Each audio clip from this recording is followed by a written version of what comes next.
Dobrodošli, pa vsi vi, ki ste danes tukaj. Hvala, da ste se udeležili tega webinarja oziroma da ste prišli danes, da ste si vzeli čas. Šli bomo seveda čez neke najpogostejše težave, s katerimi se dijaki pa starši ponavadi z njimi srečujejo, ko pač prehajajo iz osnovne šole v srednjo šolo. To je pač kar en tak velik dogodek in dejansko se da marsikaj narediti, da se pač kakšno zadevo olajša pri tem. Mogoče pa na začetku samo par besed, da se jaz predstavim, da sploh veste, s kom danes komunicirate oziroma zakaj tudi, da vam povem, da sem to v bistvu pripravila. Vidite, moje ime je Lisa Mislej Vončina. Jaz sem drugače profesorica angleščine pa matematike. Sem tudi učila kar nekaj časa in na osnovni šoli in na srednji šoli. Potem sem pa v bistvu ustanovila svoje podjetje. No. Nekako sem videla, od vedno sem si želela postati profesorica, ampak sem videla, da potem, ko sem pa dejansko začela učiti, da sem mogoče malo preveč optimistično se vsega lotila in sem res hotela vsem dijakom v vseh razredih čim več ponuditi, čim več pomagati, ne samo pač pri angleščini pa nemščini, ampak tudi pri vseh ostalih stvarih, s katerimi se pač najstniki soočajo v tem času. In vedno sem najrajši delala z dijaki, ampak potem sem pa ugotovila, da če hočem pa mogoče več jim hkrati pomagati, pa na nek bolj meaningful način pomagati, sem pa se v bistvu odločila, da ustvarim svojo ekipo in svoje podjetje. Tako da imamo platformo Razturi na maturi, o njej bom tudi malo več kasneje povedala, ampak tukaj je v bistvu samo ozadje. Tukaj v tem webinarju bom delila stvari, ki sem jih jaz ugotovila oziroma ki smo jih z ekipo ugotovili v več kot 10 letih, odkar pač res intenzivno delamo z dijaki. Predvsem je pa ena stvar, ki je v bistvu bila za ta webinar. In sicer sem v zadnjem času pač komunicirala z ogromno dijaki iz srednje šole. Pogovarjala sem se z njimi namreč o popravnih izpitih, o popravcih. In kar me je najbolj presenetilo, je, da je bilo največ dijakov s popravnimi izpiti iz prvih letnikov. Ne glede na to, zdaj je gimnazija, srednja šola. In se mi je zdelo, zelo sem bila presenečena, ko sem ta podatek ugotovila. Res je bilo tako, več kot 80% dijakov, ki so pač imeli popravne izpite, so bili iz prvih letnikov, in to še največ matematika pa angleščina. Tako da me je to kar presenetilo in sem rekla, ok, bom probala nekaj narediti, če lahko karkoli naredim, da preprečim oziroma zmanjšam to številko in pomagam še ostalim staršem in dijakom. Zakaj ne bi tega naredila? Tako da to je bil v bistvu povod za ta webinar.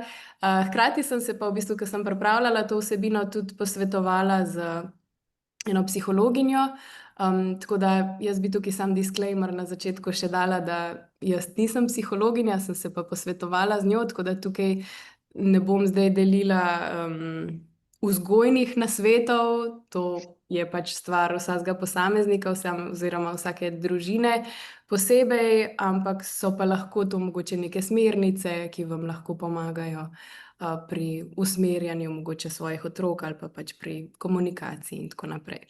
Tako da mogoče bi samo še vnaprej povedala, da tudi te težave, preko katerih bomo šli danes, in rešitve, to niso težave, s katerimi se čisto vsi dijaki ali pa bodoči dijaki soočajo. Mogoče se bo kdo od vas ali pa bo kdo od vas opazil eno ali pa dve zadevi, ki mogoče se tičejo vas.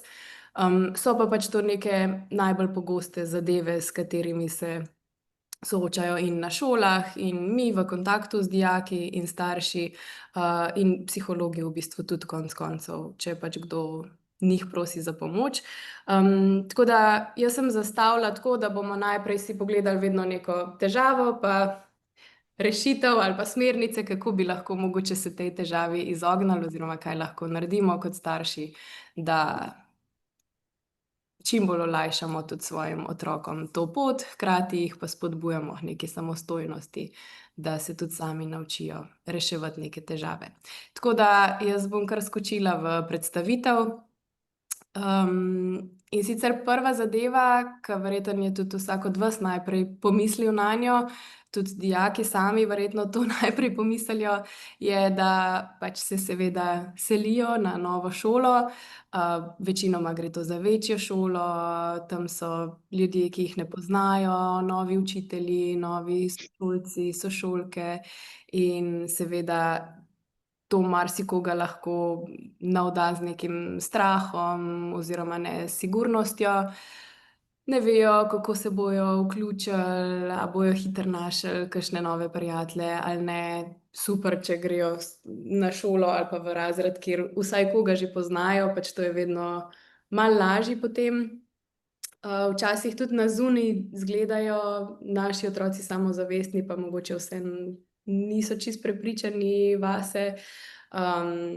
Spet ne vejo, kakšni bodo učitelji, a bojo prijazni, a ne bojo prijazni. Tudi prehajajo, a ne, iz osnovne šole, kjer so bili najstarejši na šoli, ta glavni na šoli, prehajajo zdaj v srednjo šolo, kjer bojo pa oni spet ta mali, a ne, oziroma bojo oni tista najmlajša generacija in bo vse za njih novo, prostori bojo novi, učilnice bojo nove, tako da je kar veliko enih novosti, ki jih čaka.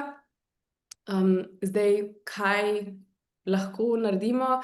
Jaz mislim, da ste pri prijavi na ta webinar tudi dobili že en tak PDF, kako se recimo poleti lahko bodoči dijaki pripravijo na take zadeve. Ena od teh je že bila, da recimo si greste pogledat šolo, okolico oziroma oni sami, pač kakorkoli že, in da se malo spoznajo z okolico, da vidijo, kakšno pot bojo imeli do šole, ne vem, kakšni lokali so tam okrog, katere zadeve so okrog šole, a je kakšno dvorišče, igrišče, kjer se pač dijaki zadržujejo. Saj to so jim verjetno tudi že na šoli kaj povedali ali pa vsaj na informativnih dnevih so to videli, ampak še vseeno je fino iti enkrat čisto neobremenjeno si pač pogledati okolico.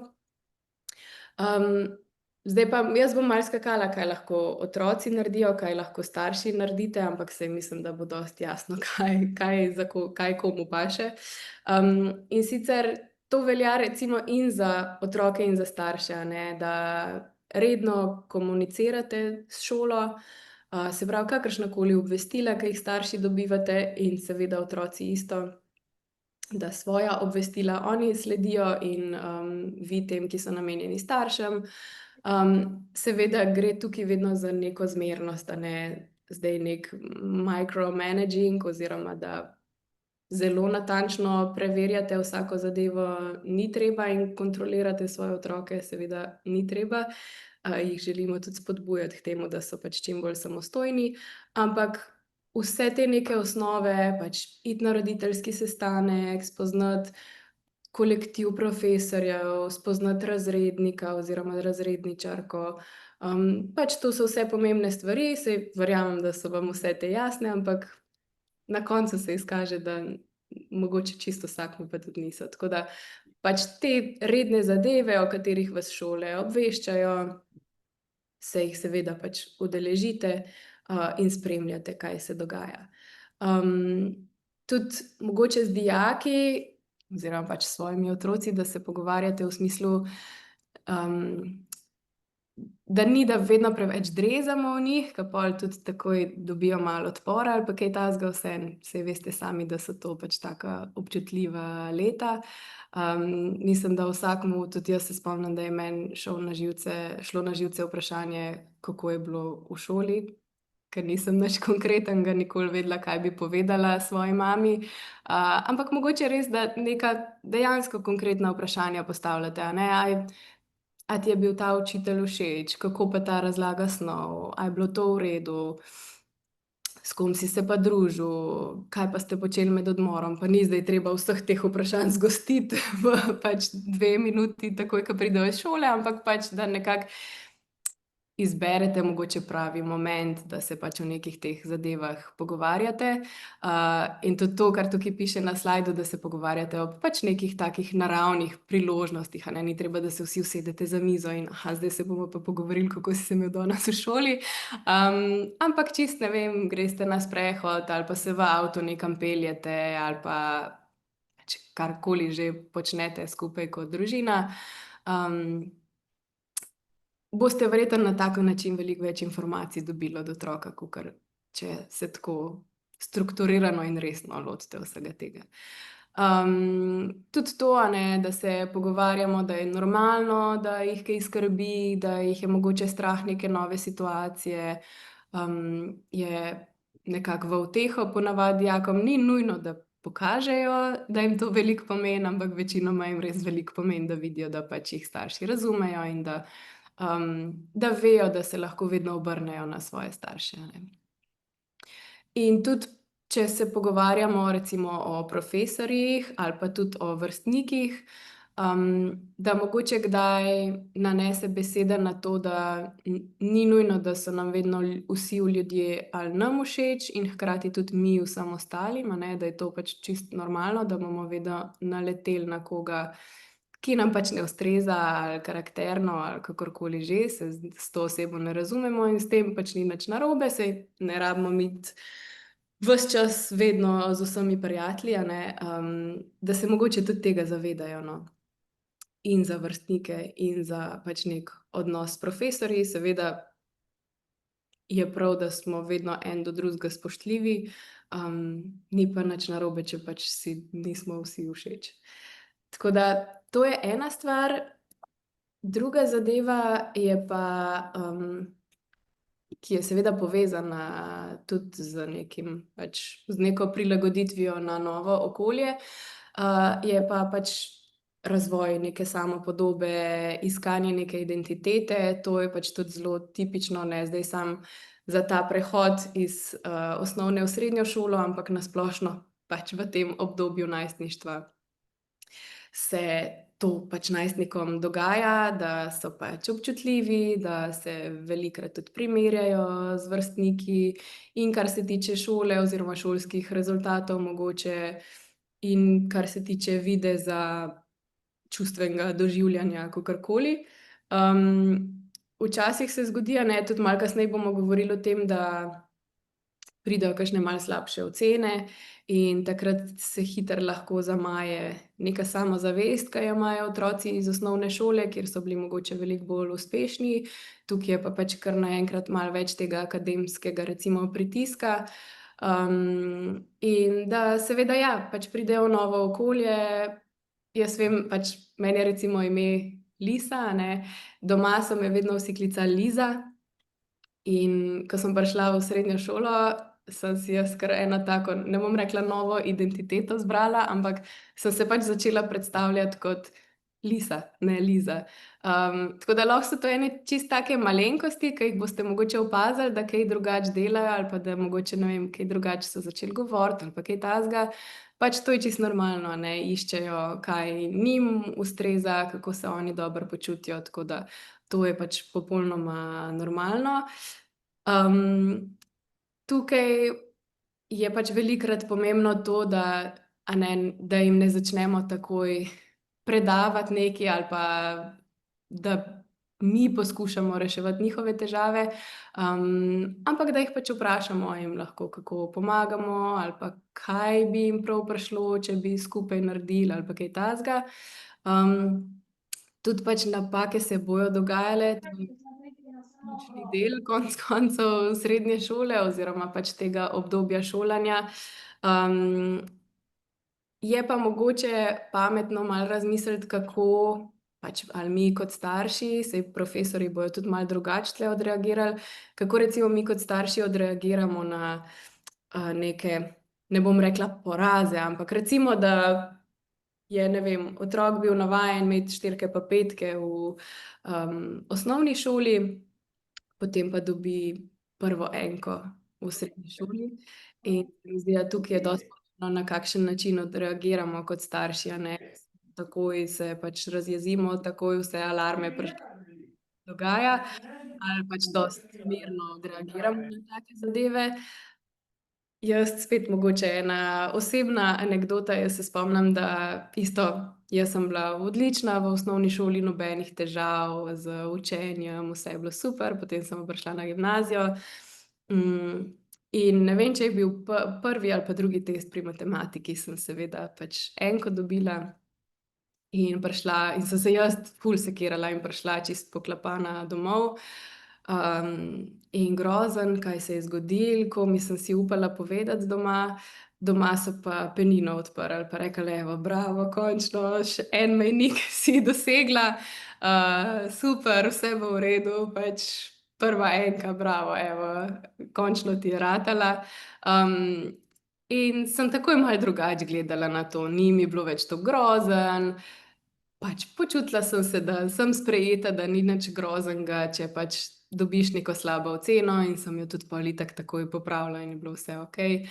Pa marsikatero sem tudi še kasneje dobila, pa se je vse lepo izšlo, tako da, hočem reči, da mogoče res samo pomislimo kot starši, kako odreagiramo na neke take tudi potencialno negativne ali pa pač neke slabe stvari, napake, kakorkoli. Ena stvar, ke mislim, da je zelo pomembna, pa se po navadi niti ne ukvarjamo z njo toliko pogosto, je, da se mogoče pogovorimo z otroki o pač pomenu izobrazbe. Zakaj je pomembno sploh, da se učimo, da hodimo v šolo, kaj lahko s tem dosežemo, kaj nam lahko v prihodnosti, kako nam lahko v prihodnosti pomaga to, da smo pač dobro izobraženi, kakšno širino nam lahko to da. Spet, ni treba se usesti za mizo pa reči: zdaj se bomo pa pogovorili o pomenu izobrazbe."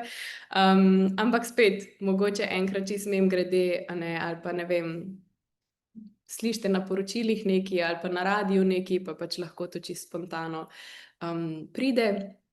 Tako da imajo pač neko predstavo, zakaj so v šoli in kaj počnejo v šoli in kakšne so tudi mogoče njihove odgovornosti v šoli.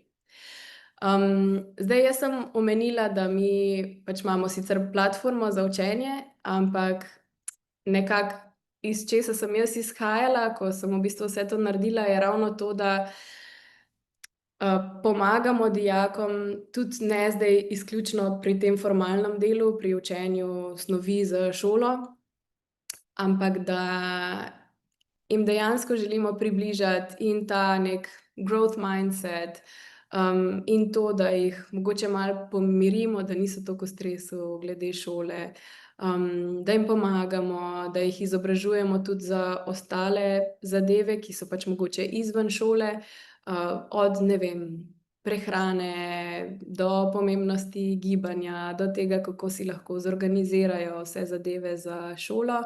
In nekako nam je res uspelo, zdaj mi smo odprli platformo oziroma ponudili platformo pred 5 leti.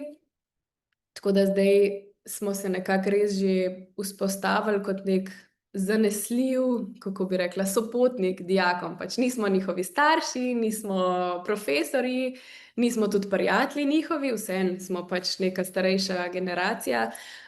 Ampak smo se pač tudi na socialnih omrežjih, kjer imamo malo lahkotnejše vsebine recimo, vzpostavili kot pač, ja, neki zanesljiv vir informacij, da vejo, da pač se na nas lahko obrnejo, če jih karkoli skrbi glede šole, za pač kakršnekoli tovrstne informacije, da imajo nekoga pač, kamor se lahko zanesejo, in mi tudi vsako skrb, kar se tiče šole ali pa karkoli takega, vedno zelo resno vzamemo, in mislim, da se to pozna, da lahko pač tudi še iz tega vira dijake malo pomirimo pa jim pomagamo na tej poti.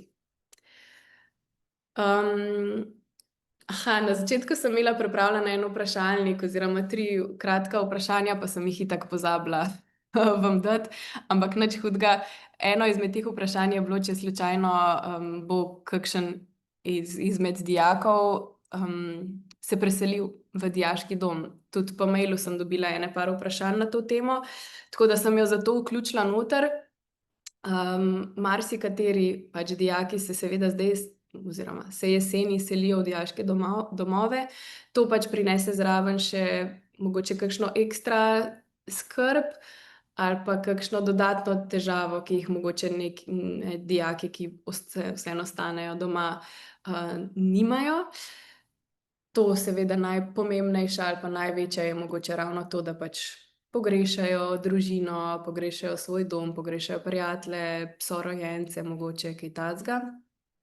Hkrati pa, morajo tudi v bistvu malo drugače zares poskrbeti zase kot dijaki, ki vseeno ostanejo še nekaj časa doma.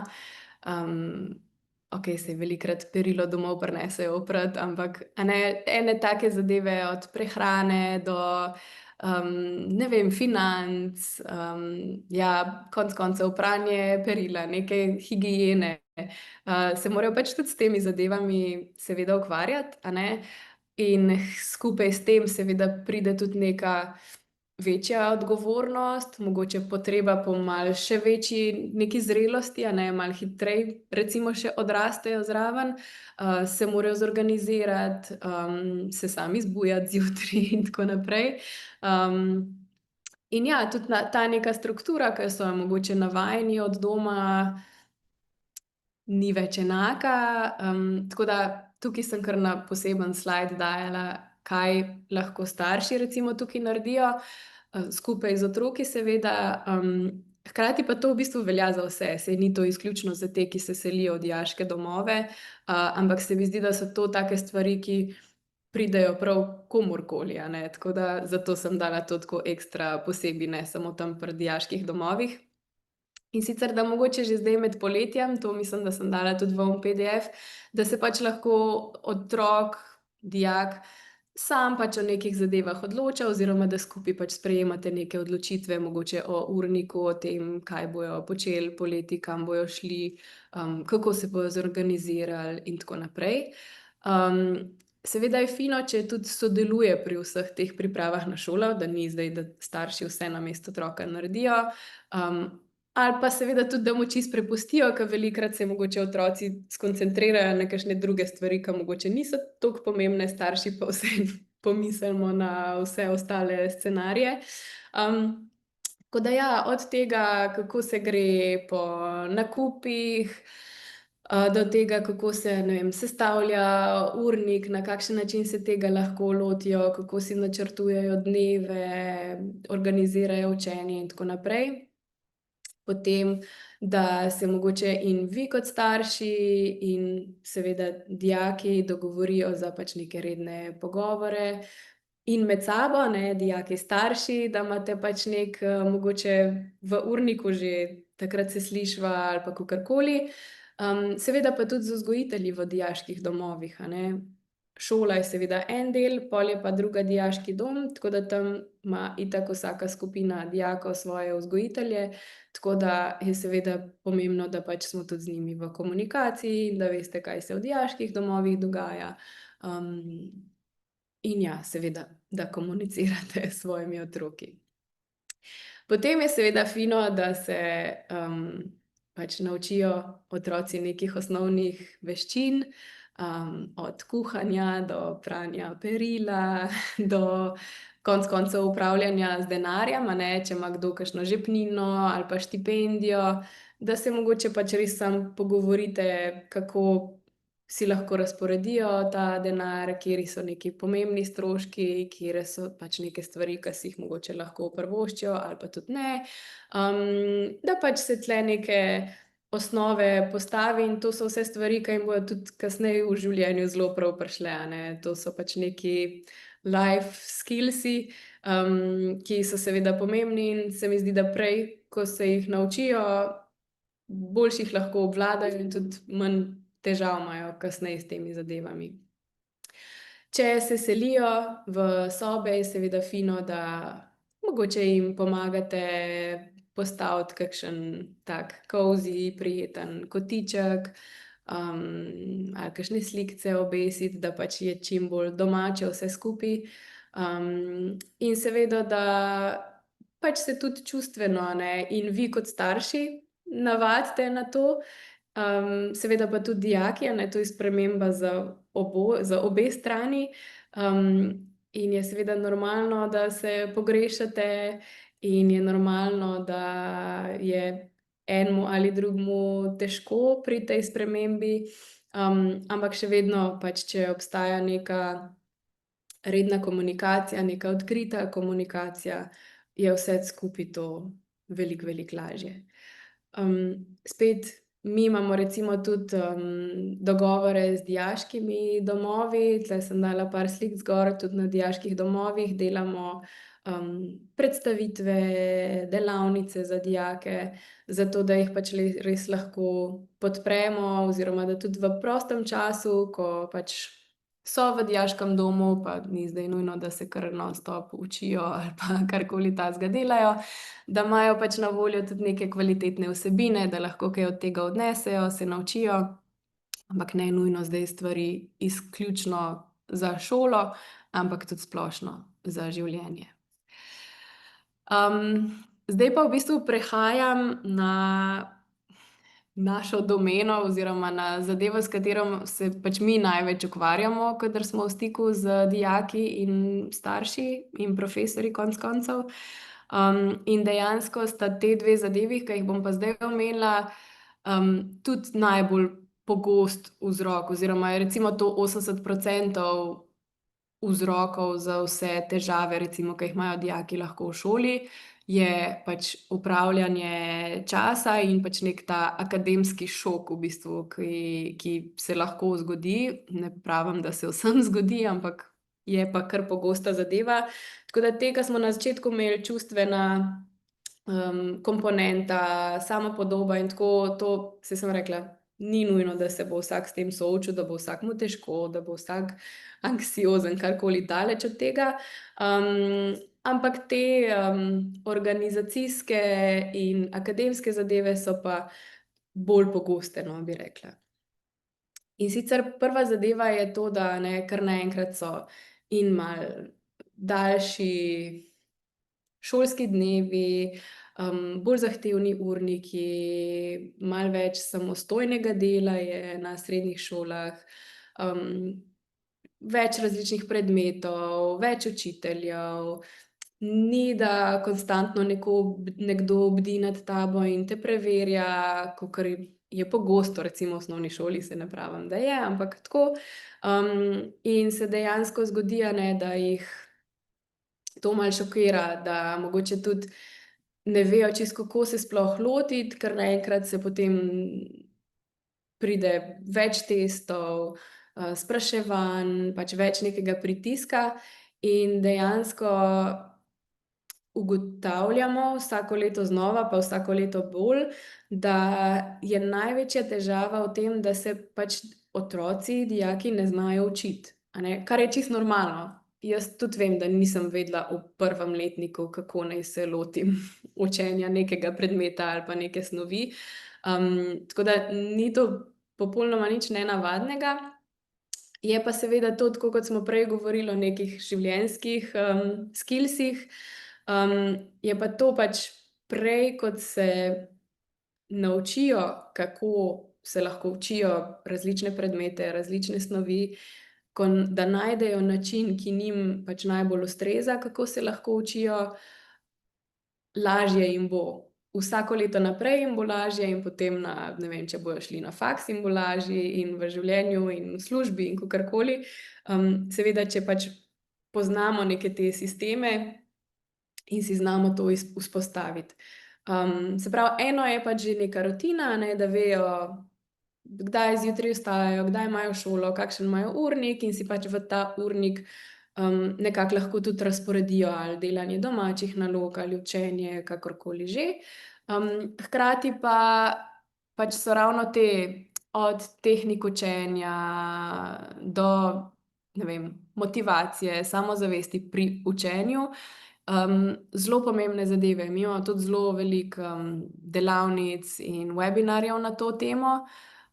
Tulele imamo tudi pač predavanja na kakšnih šolah in to jim zelo veliko pomeni, ko vidijo, da pač se da zadeve zoptimizirati, da tudi to ne pomeni, da moraš cele dneve samo sedeti za knjigami pa se učiti, ker če ne, pač ne bo šlo.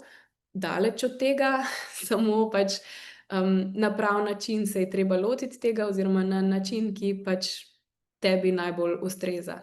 Marsikdo se od odraslih še vedno ne zna učiti, a ne, tako da je to nekaj zelo pogostega in nekaj popolnoma normalnega, ampak tako, kot sem rekla, prej, ko se neko tako zadevo ozavesti in v bistvu tudi ugotovi, na kakšen način pa se jaz najlažje učim ali pa kakšni sploh so načini, kako se lahko učimo, in potem to malo potestirajo in ugotovijo pač, kjer je najboljši za njih, toliko lažje grejo potem naprej.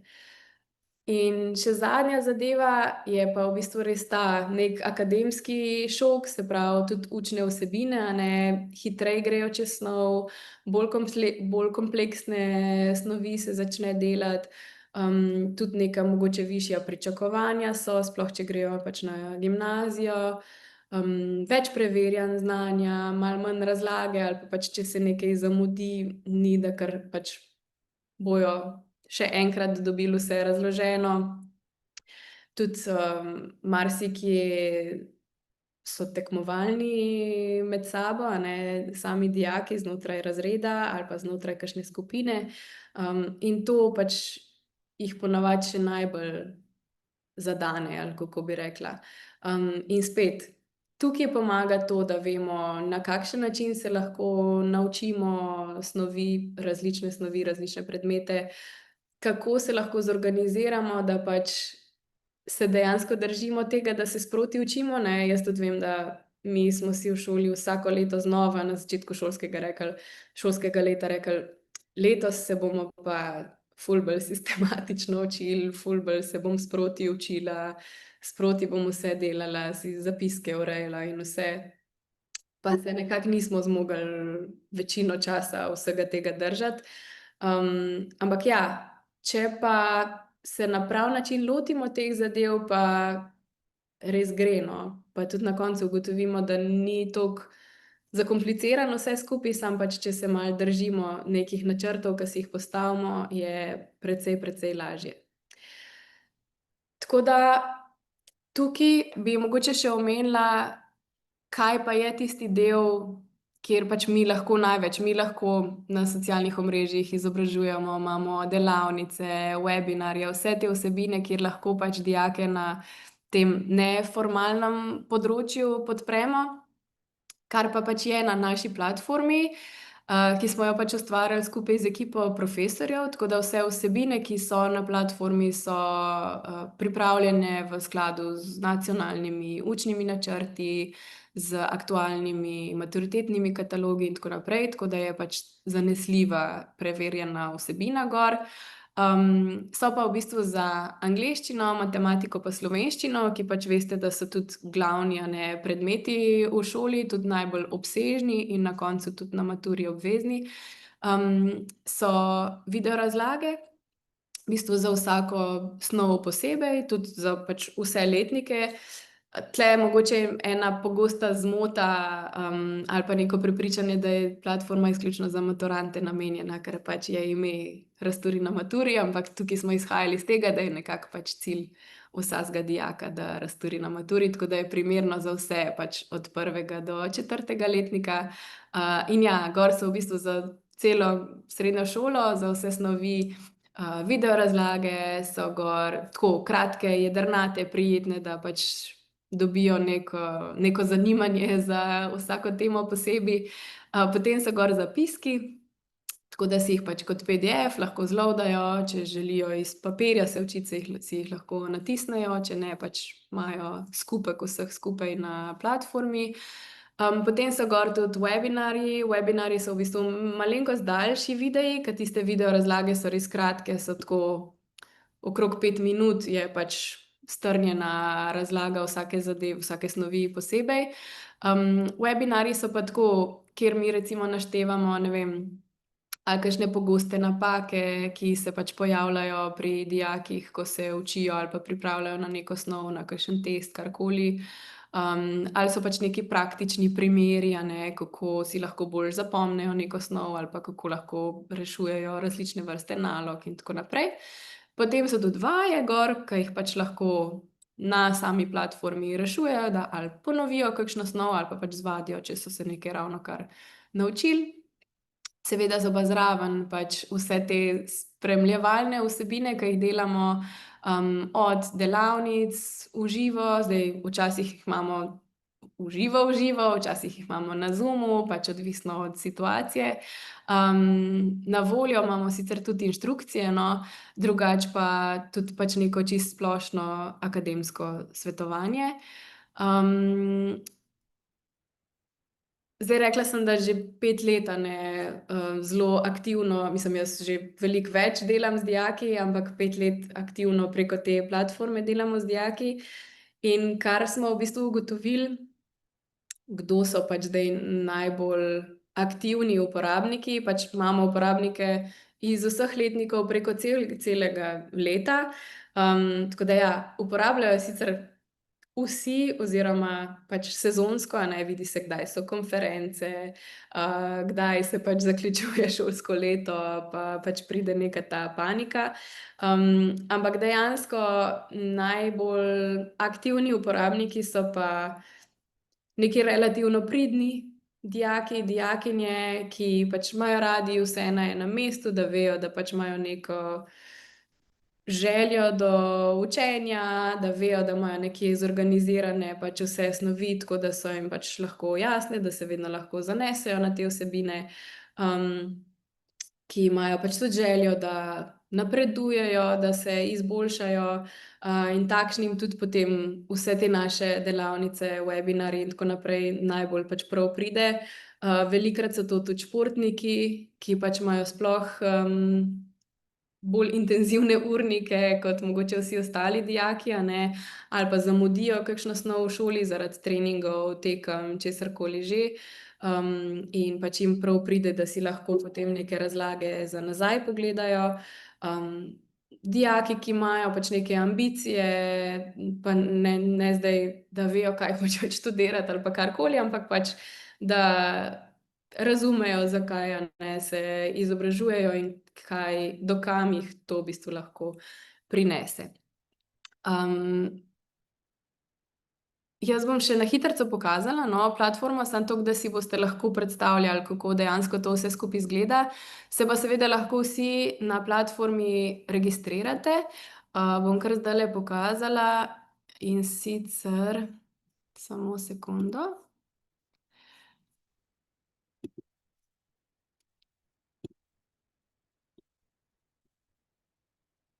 Evo, to je platforma, naslov, mislim, spletna stran je pripravenamaturo.si. In tukaj, če se prijavite oziroma če se dijaki prijavijo, se pravi, prijava je brezplačna in s to prijavo lahko v bistvu dostopajo do vsakega predmeta posebej, do osnovnega oziroma pač tega uvodnega poglavja.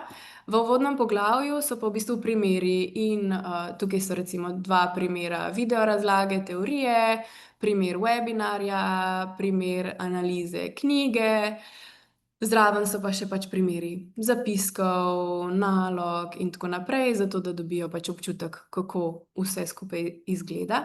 Lahko pa samo še malo pokažem, kako so pač poglavja razdeljena, da si boste pač tudi tukaj malo lažje predstavljali vse skupaj.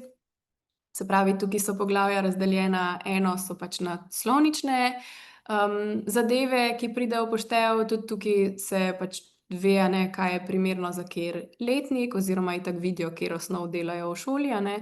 Potem je pa tukaj še nekaj splošnih nasvetov, od writinga, se pravi, kako napisati, a ne, formal letter, report in tako naprej, te zadeve, ki jih pač tekom, vseh 4 šolskih let delajo v šoli. Potem so pač, ja, analize maturitetnih knjig za angleščino, za slovenščino, gor so seveda tudi to, kasneje pride v poštev, ampak rešene stare maturitetne naloge. Potem so tukaj tudi čisto splošni, tukaj sicer piše matura nasveti, ampak saj to so, a ne, saj recimo pri angleščini vsa 4 leta delajo neki listening ali pa reading, a ne, so to pač ti deli jezika, ki jih vadijo vsa leta, tako da so pač tukaj nasveti, kako se lahko raznoraznih takih nalog lotevajo. Pri matematiki ravno tako se pač razdeli snov na različna poglavja, tudi veliko poglavij je pač toliko obsežnejših pri matematiki, da so potem znotraj njih še pač podpoglavja. In zapiski in tako naprej, recimo množice, evo, to bojo v prvem letniku delali. So pač tudi označene, a ne, katere stvari so za poklicno, za splošno maturo, za višji nivo. Potem so tako zapiski, ki si jih lahko pogledajo, kjer je pač res samo povzetek celotne snovi, teorija zapisana, in potem pač vaje, ki jih lahko rešujejo tukaj kar online. In enako je še pri slovenščini. Pri slovenščini je pa tudi pač razdeljeno, eno je esej na maturi, eno je književnost. Tukaj so recimo tudi tako vsa, ne vem, v prvem letniku delajo antično književnost,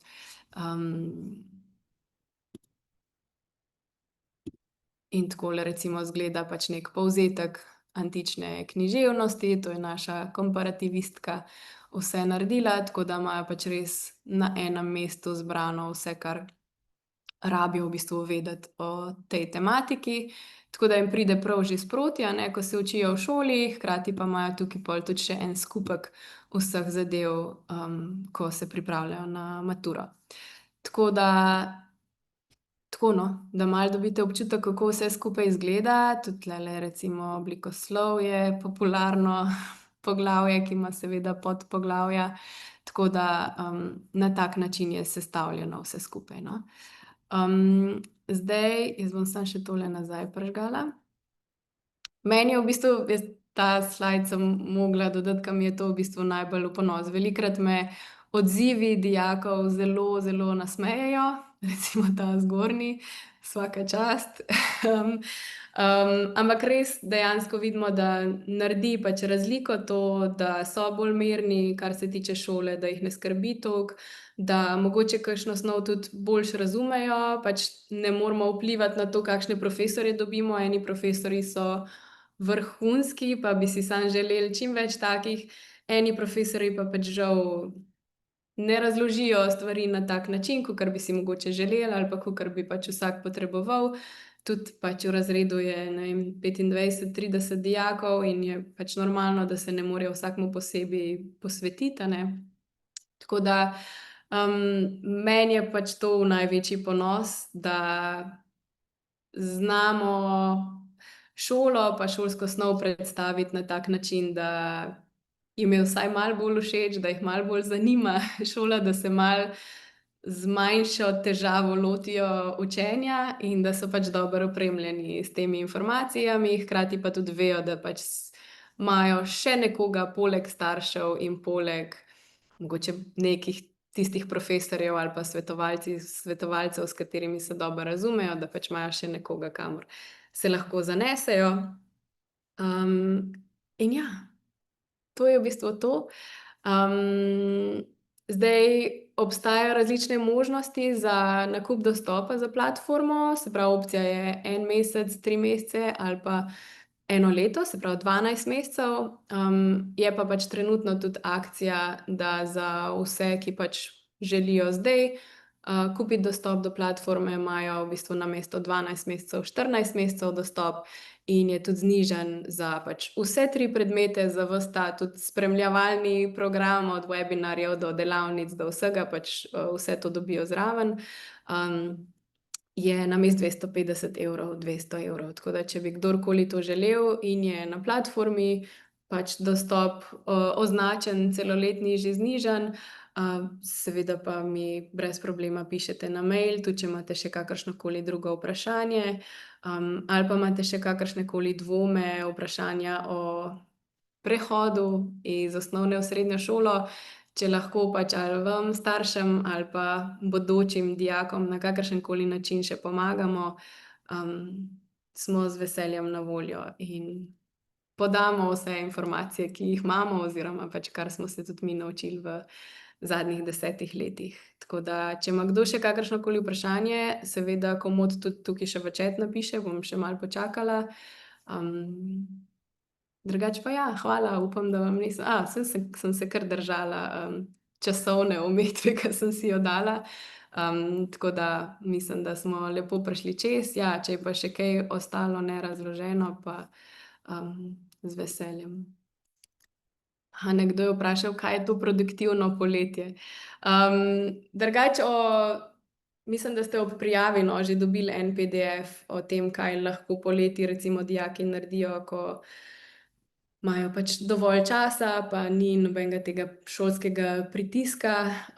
Tako da produktivno poletje je lahko že to, da berejo knjige, da si mogoče malo uredijo svoje sobe, svoje neke učne prostore, da si grejo ogledat šolsko okolico in tako naprej. Tako da pač produktivno poletje je lahko marsikaj, no. Ampak na kakršenkoli način, kako lahko posredno ali pa neposredno, a ne, se pripravijo na neko tako spremembo, je v bistvu vse to produktivno.